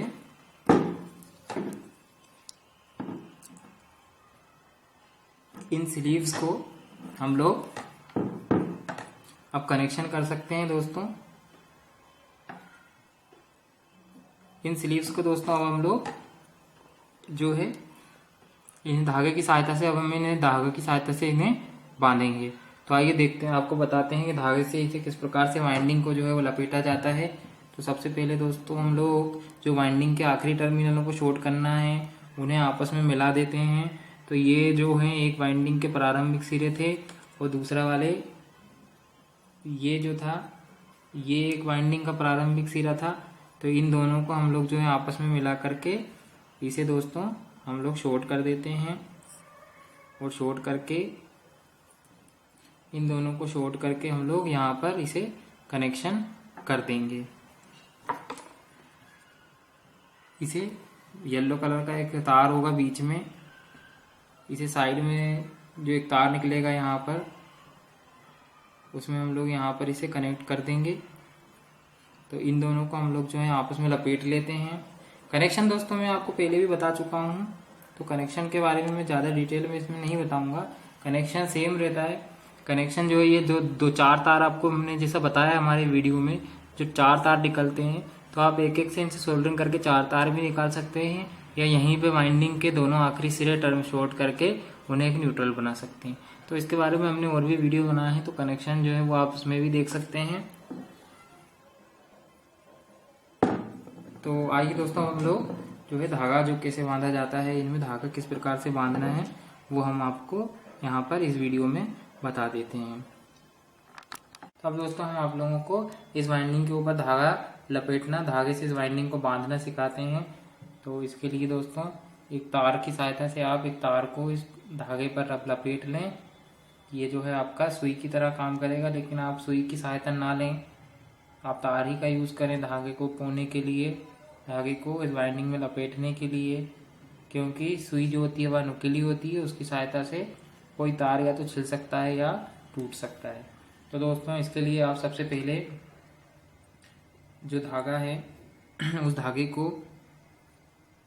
धागे को इन वाइंडिंग्स में से बीच में से आप निकालें। और इसके निकालने के लिए दोस्तों आप थोड़ा आराम से काम करें।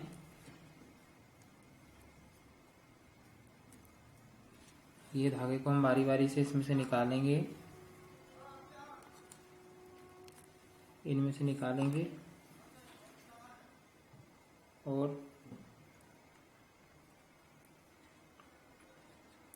अभी एक टर्न दे करके इस धागे को यहाँ थोड़ा ज़्यादा धागा निकालना है आप इसमें से, और उसके बाद हम यहाँ पे इसमें से ऐसा टर्न दे दें। और टर्न देने के बाद इस धागे को यहाँ पर आप जो है इसे बांध दें, जैसे कि यहाँ पर हमको एक गठान लगाना होती है, ये इसकी एक गठान लगा दें आप यहाँ ऊपर की तरफ एकदम बीच में इसे अच्छा कसकर यहाँ इसकी आप जो गठान लगा दें दोस्तों। कसकर हम उसकी गठान लगा देते हैं और गठान लगाने के बाद दोस्तों हम लोग अब अगला टर्न पूरा करेंगे। और अगला टर्न पूरा करने के लिए दोस्तों हम लोग जो है इस तार को अब इस दूसरी वाइंडिंग के नीचे से निकालेंगे।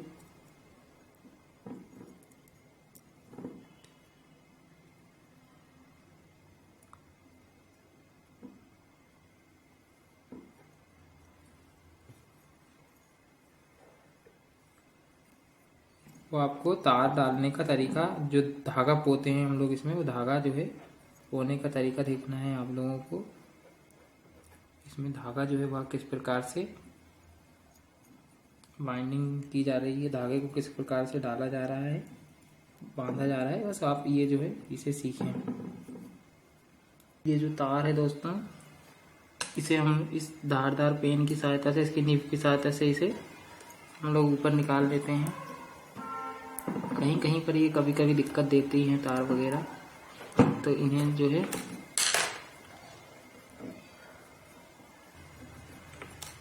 ये इस प्रकार से दोस्तों, क्योंकि उसमें जगह काफ़ी कम थी, इस वजह से थोड़ी सी प्रॉब्लम आ रही थी। ठीक है, लेकिन ये जो है निकल चुका है। धागा जो है वो निकल चुका है। अब इस धागे को आप खींच करके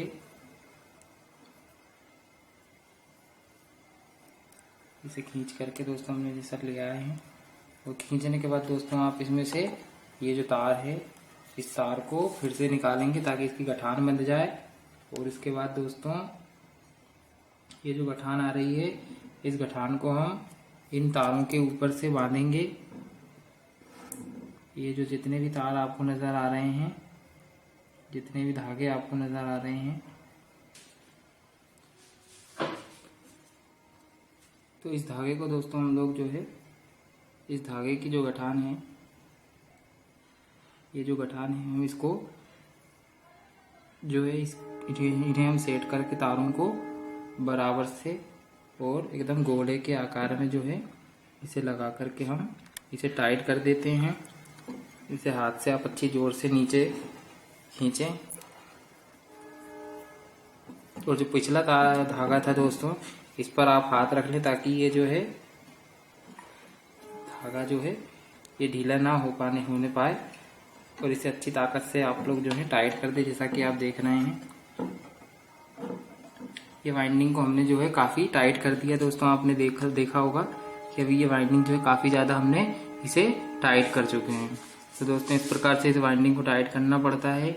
इसके बाद दोस्तों फिर से अगले तार जो है, अगले टर्न पर आप जाएं और अगला टर्न जो है हम अगला टर्न देंगे। इसे बाद में भी दोस्तों आपको तारों को जो है टाइट करना रहता है, तो इसमें ज़्यादा टाइट अगर नहीं होता है तो इसमें कोई चिंता करने की बात नहीं है। इसे आप अगले टर्न में लपेट दें। अगले टर्न के लिए इसे निकाल लें आप।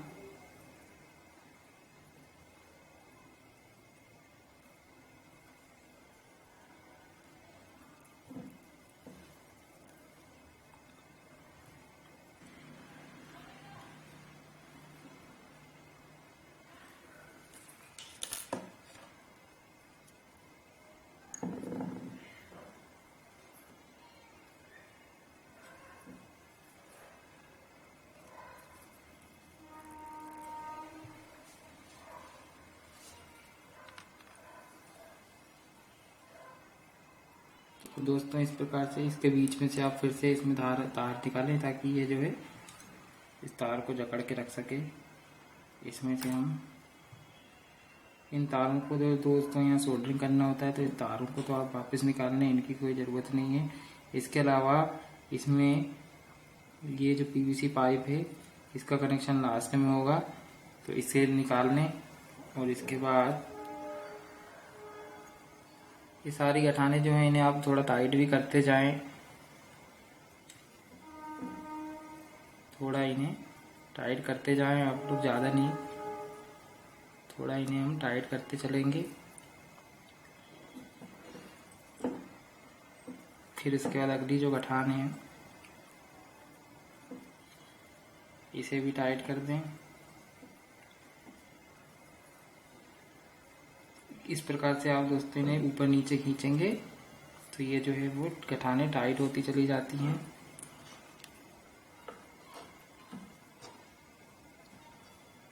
ये इस प्रकार से दोस्तों ये जो है ये गठान टाइट हो गई है। अब इसके बाद अगला तार आपने अगला गठान बांध दें आप।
लपेट लें दोस्तों।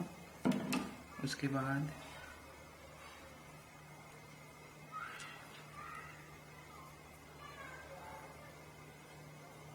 ये जो सिरा आपको मिलेगा आखिरी,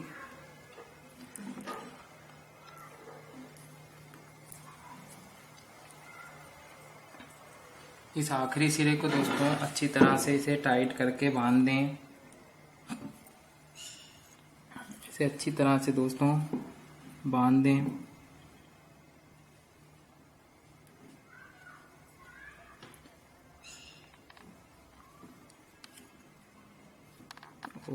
इसे धागे को से बांधने के बाद दोस्तों जो एक्स्ट्रा धागा है इसे आप काट लें। इसे एक्स्ट्रा जो धागा है इसे हम काट देते हैं।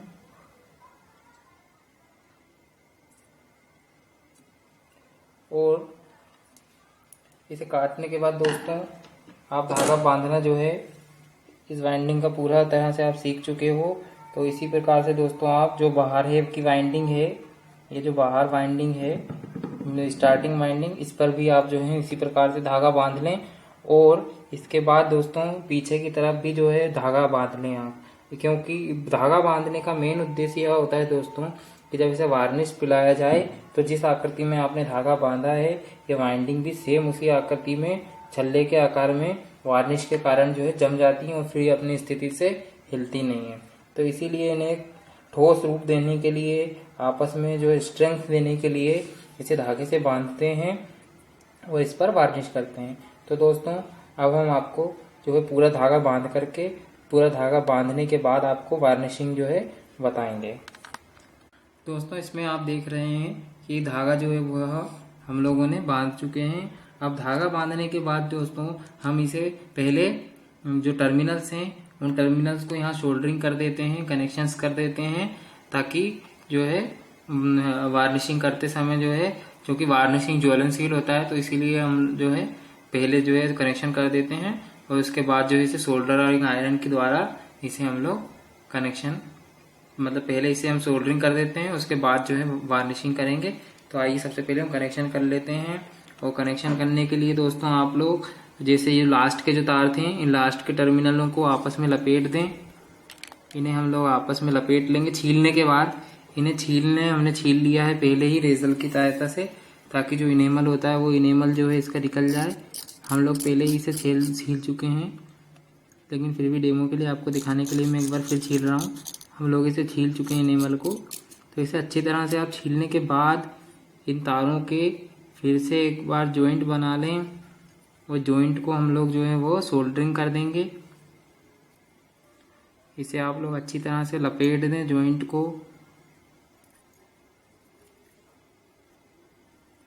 इसको लपेट दें दोस्तों।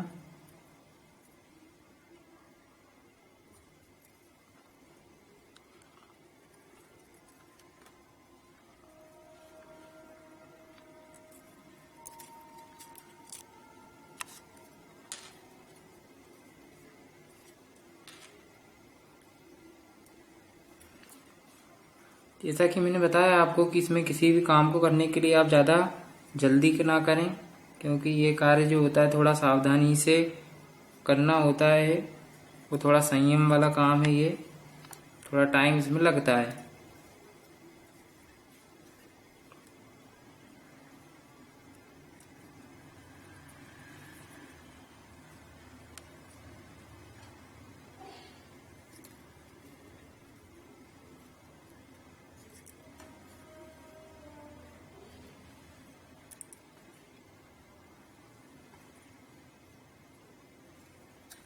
तो अब दोस्तों ये चूंकि हम लोगों ने इसे आपस में अच्छी तरह से लपेट चुके हैं, अब हम लोग इसे सोल्डरिंग कर देते हैं। और सोल्डरिंग इसकी यहाँ पर इस टर्मिनल पर जो है इसकी सोल्डरिंग की जाएगी। ये यहाँ पर इनकी सोल्डरिंग कर देते हैं। दोस्तों ये दोनों को जोड़ करके हमने सप्लाई का एक टर्मिनल इस पर जोड़ा जाता है। इसके लिए हम इसे यहाँ पर रेड वायर से कनेक्ट कर देते हैं और रेड वायर से हम इसे कनेक्ट करेंगे। अब तो इसे दोस्तों हम लोग पहले थोड़ा सा यहाँ से काट लें और काटने के बाद दोस्तों इसे यहाँ से काट दें। वो काटने के बाद दोस्तों हम लोग इसे यहाँ जो है इसे सोल्डरिंग कर देते हैं। सोल्डरिंग आयरन हमारा जो है वो गर्म हो चुका है। और सोल्डरिंग करने के लिए दोस्तों पहले इन तारों को इन्हें भी गर्म कर लें।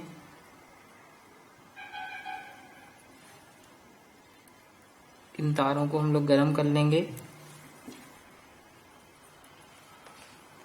और गर्म करके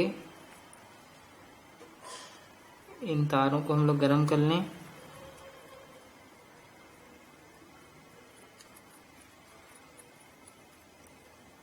वो गर्म करके दोस्तों जो पुराना सोल्डर है इसे पहले थोड़ा सा गर्म कर देते हैं।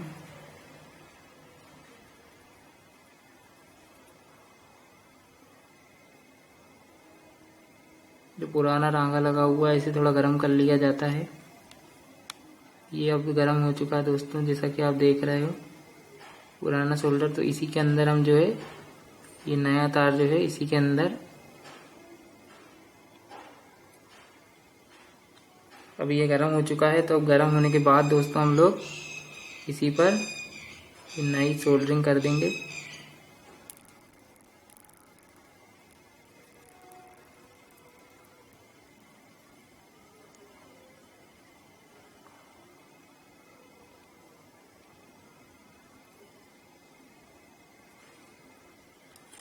तो दोस्तों ये एक तार के कनेक्शन जो है ये हो चुके हैं। सप्लाई का एक वायर जो है ये कनेक्ट हो चुका है। अब जो एक्सेस में तार बच रहा है दोस्तों इसे अभी हम काटेंगे नहीं, क्योंकि हो सकता है कि इसकी भविष्य में कभी ज़रूरत पड़ जाए। तो इसे हम लोग साइड में कर देते हैं।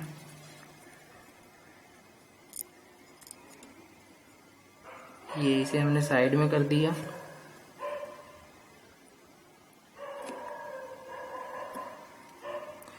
इसके बाद दोस्तों हम लोग इसमें अब जो हमारा 2 टर्मिनल बचे हैं साइड के, इन 2 टर्मिनल पे से दोस्तों एक टर्मिनल पे हम लोग जो फेस का दोनों जो आपके दोनों तार हैं स्टार्टिंग वाइंडिंग और रनिंग वाइंडिंग के जो एक एक स्टार्टिंग के सिरे हैं उन तारों को दोस्तों हम लोग इस पर जोड़ देते हैं। तो इन्हें आइए हम छील करके जोड़ लेते हैं। तो इसे दोस्तों यहाँ पर सोल्डरिंग करना होगा।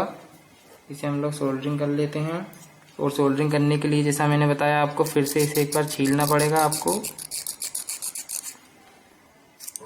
ताकि प्रॉपर कनेक्शन बने।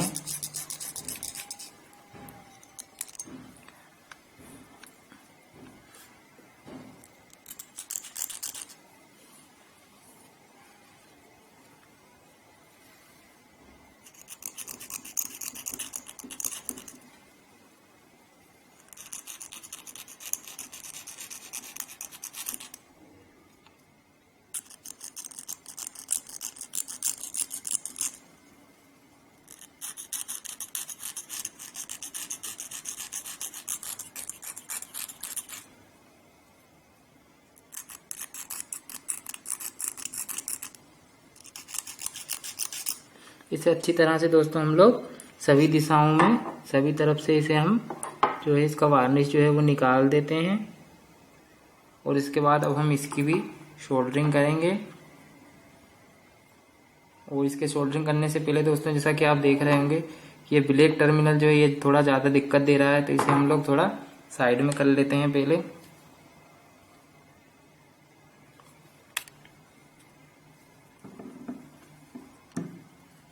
अब इसकी हम सोल्डरिंग करते हैं।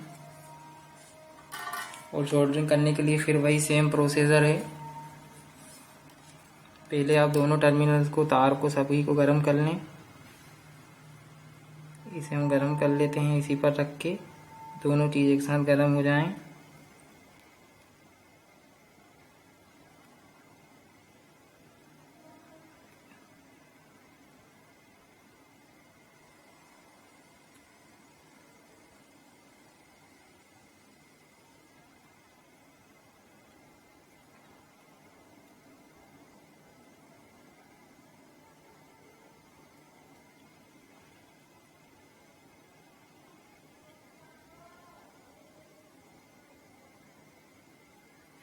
अब दोस्तों ये काफ़ी मात्रा में गर्म हो चुका है। अब इसे हम जॉइंट करने के लिए इसके ऊपर रांगा पिघला देते हैं इन दोनों के ऊपर, तो इनका जो है जॉइंट बन जाएगा।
तो इसका भी दोस्तों काफ़ी अच्छा जॉइंट जो है वो बन चुका है।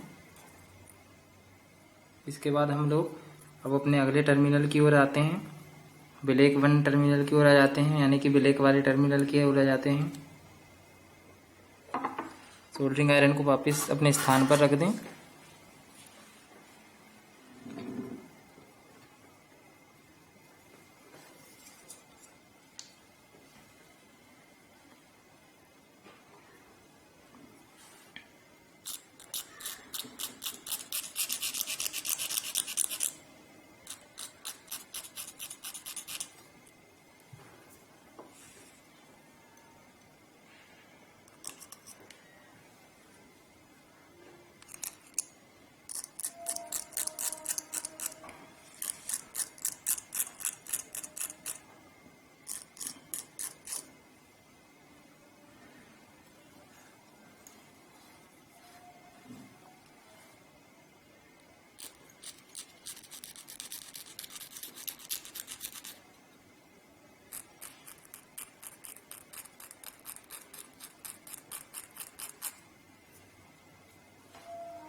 दोस्तों इसे भी हम लोगों ने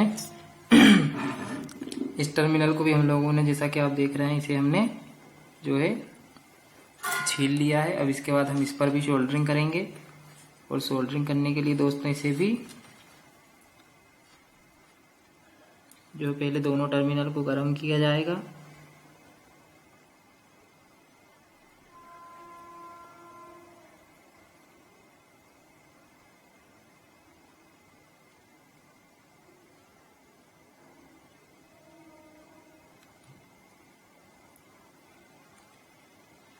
इन्हें दोस्तों ध्यान रखें, गर्म करना बहुत ज़रूरी था। सोल्डरिंग वैसे अगर आपके मोटर में करें सोल्डरिंग, हो सकता है जगह की सोल्डरिंग ना भी हो वहाँ पर, वहाँ सीधे ही कनेक्शन बना दिए गए हों।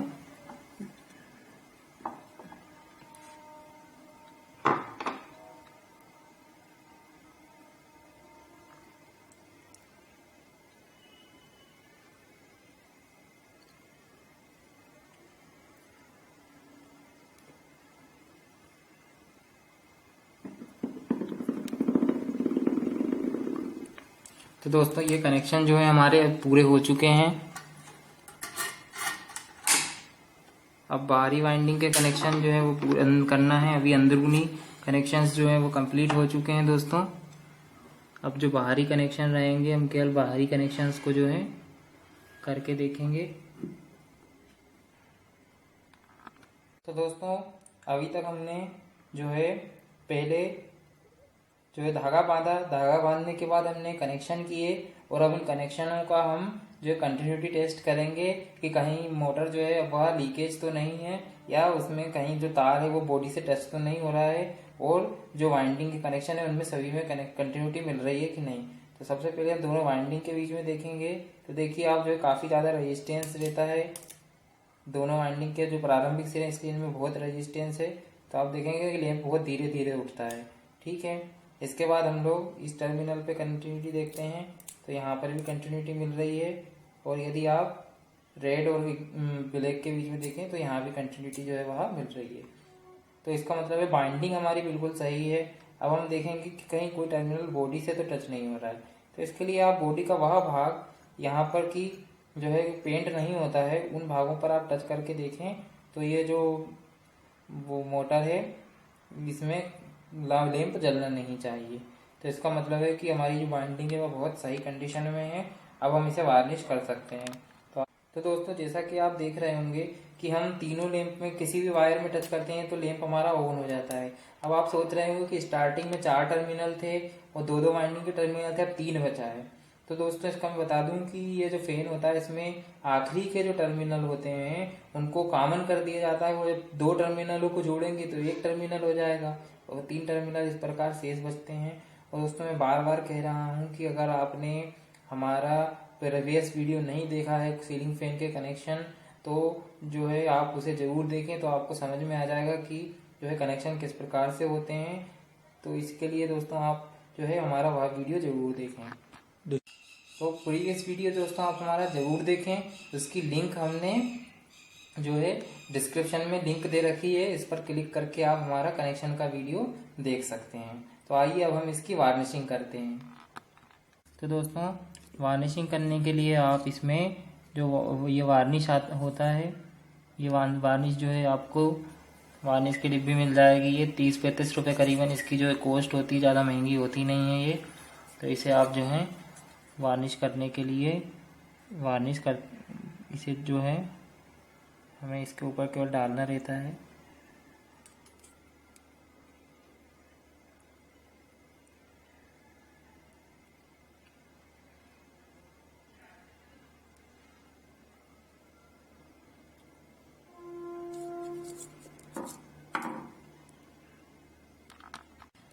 तो दोस्तों जैसा कि आप देख रहे हैं, इनमें प्रत्येक स्लॉट में अच्छे से आप जो है इसके ऊपर वार्निश डालते जाएं।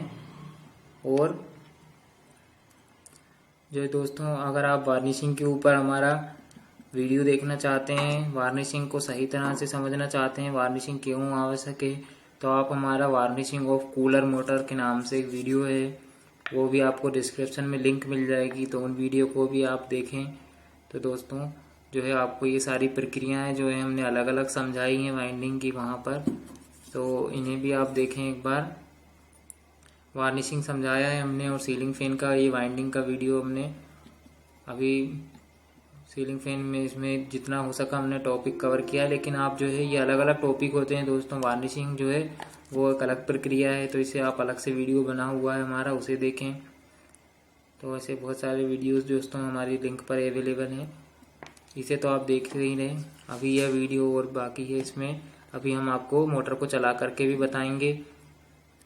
तो जो वार्निशिंग होती है दोस्तों वो आगे पीछे दोनों तरफ से की जाती है, दोनों तरफ से। वो वार्निशिंग का जो उद्देश्य होता है, मैं यहाँ पर भी थोड़ा आपको बता दूं कि वार्निशिंग का उद्देश्य होता है दोस्तों कि जो तार होते हैं, जैसा कि आप जानते होंगे कि जो मैग्नेटिक लाइंस होती हैं, जो मैग्नेटिक लाइन ऑफ फोर्स होती हैं, वो एक दूसरे से प्रतिकर्षण करती हैं, और इसी के कारण जो तार हैं वो एक दूसरे से दूर खिंचाते हैं। यदि आप तारों को यदि इंसुलेशन नहीं डालेंगे, वार्निश नहीं डालेंगे, तो वो तार जो हैं वो तार दूर खिंचा करके और टूट जाएंगे। तो इसीलिए दोस्तों उनकी स्ट्रेंथ भी कम हो सकती है। तो इन्हीं चीज़ों का ध्यान रखते हुए जो है इन सभी चीज़ों से बचने के लिए वार्निशिंग की जाती है मोटर की, बहुत आवश्यक प्रक्रिया है। और ये धागे भी इसीलिए बांधे जाते हैं कि ये वार्निशिंग जब करें हम मोटर को, तो ये सही आकृति में तार को कड़क करे, सही आकृति में जो है वार्निश को बाइंडिंगों को सेट करने में मदद करें। तो दोस्तों ये आप देख रहे हैं वार्निशिंग, साथ ही साथ सीलिंग फैन की हमने वाइंडिंग भी समझ रहे हैं हम यहाँ पर दोस्तों।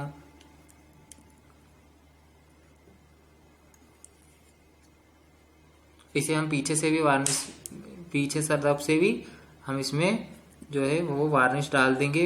इसे इसके बाद दोस्तों हम लोग लैंप की सहायता से सुखा सकते हैं, या यदि आपके पास हीटर है तो हीटर में भी आप मध्यम टेम्परेचर पर, मीडियम टेम्परेचर पर रख करके इस कॉइल को जल्दी सुखा सकते हैं। इस वीडियो में दोस्तों चूँकि हमारे पास टाइम अभी पर्याप्त नहीं है, तो हम आपको इसे बिना सुखाए ही मोटर को केवल चला करके बताएंगे। लेकिन दोस्तों मैं आपको सजेस्ट करूंगा कि जब आप अपनी मोटर बनाएं तो उसे सुखाने के बाद ही जो है चलाएं, ठीक है। बिना सुखाए इसे हमें नहीं चलाना है, सुखा करके ही आप इसे चलाएं।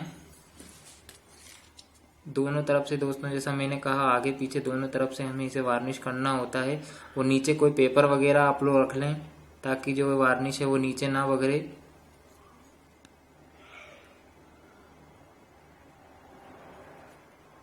बढ़िया तरीके से दोस्तों आप इसमें वार्निश लगा दें। इसमें वार्निश को बचाने की कोशिश ना करें, जितना हो सकता है पर्याप्त मात्रा में वार्निश लगा दें आप। वार्निश से मोटर जो वाइंडिंग जो है वो कठोर हो जाती है, उसमें स्ट्रेंथ आ जाती है, मजबूती आ जाती है उसमें।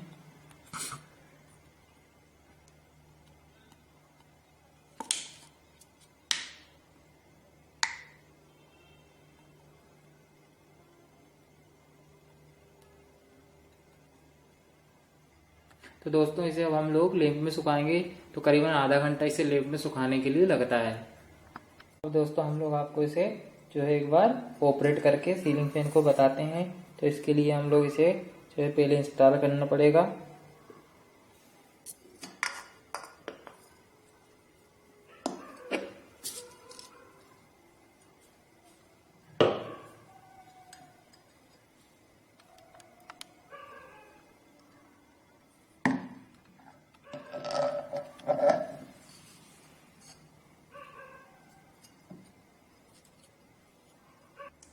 तो दोस्तों आइए हम आपको इस फैन को जो है ऑन करके बताते हैं कि ये जो है किस प्रकार से जो है कार्य कर रहा है अथवा नहीं।